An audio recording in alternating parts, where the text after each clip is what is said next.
देव्यपराधक्षमापनस्तोत्रम् न मन्त्रं नो यन्त्रं तदपि च न जाने स्तुतिमहो न चाह्वानं ध्यानं तदपि च न जाने स्तुतिकथाः न जाने मुद्रास्ते तदपि च न जाने विलपनम् परं जाने मातस्त्वदनुसरणं क्लेशहरणम् विधेरज्ञानेन द्रविणविरहेणालसतया विधेया शक्यत्वात्तव चरणयोर्याच्युतिरभूत् तदेतत्क्षन्तव्यं जननि सकलोद्धारिणि शिवे कुपुत्रो जायेत क्वचिदपि कुमाता न भवति पृथिव्यां पुत्रास्ते जननि बहवः सन्ति सरलाः परं तेषां मध्ये विरलतरलोऽहं तव सुतः मदीयोऽयं त्यागः समुचितमिदं नो तव शिवे कुपुत्रो जायेत क्वचिदपि कुमाता न भवति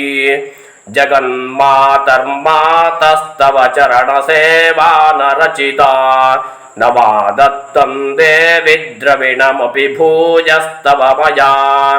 तथापि त्वं स्नेहं मयि निरुपमं यत्प्रकुरुषे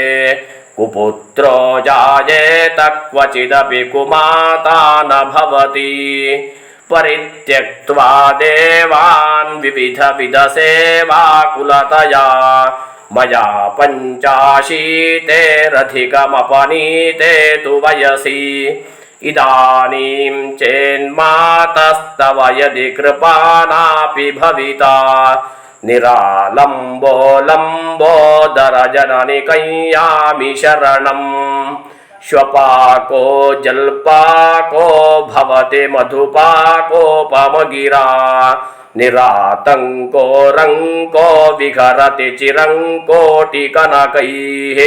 तवापर्णे कर्णे विशति मनुवर्णे फलमिदं जनः को जानीते जननि जपनीयं जपविधौ चिताभस्मालेपो गरलमशनं दिक्पटधरो जटाधारी कंठे भुजगपतिहारी पशुपतिः कपाली भूतेशो भजति जगदैशैकपदवीं भवानि त्वत्पाणिग्रहणपरिपाटी फलमिदम् न मोक्षस्याकाङ्क्षा भवविभववाञ्छापि च न मे न विज्ञानापेक्षा शशिमुखि सुखेच्छापि न पुनः अतस्त्वां संयाचे जननि जननय्यातु मम वै मृडानि रुद्राणि शिव शिव भवानीति जपतः नाराधितासि विधिना विविधोपचारैः किं ब्रूक्ष चिन्तनपरैर्न कृतं वचोभिः श्यामे त्वमेव यदि किञ्चन मय्यनाथे धत्से कृपामुचितमम्ब परं तवैव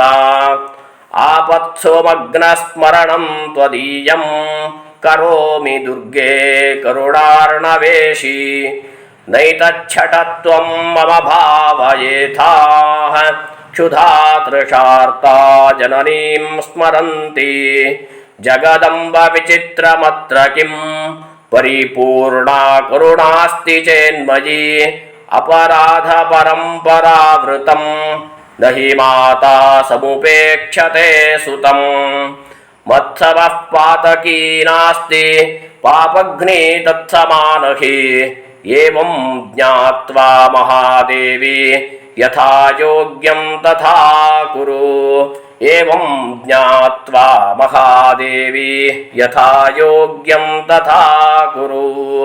इति श्रीमच्छङ्कराचार्य विरचितं देव्यापराधक्षमापणस्तोत्रं सम्पूर्णम् ॐ स्वस्ति।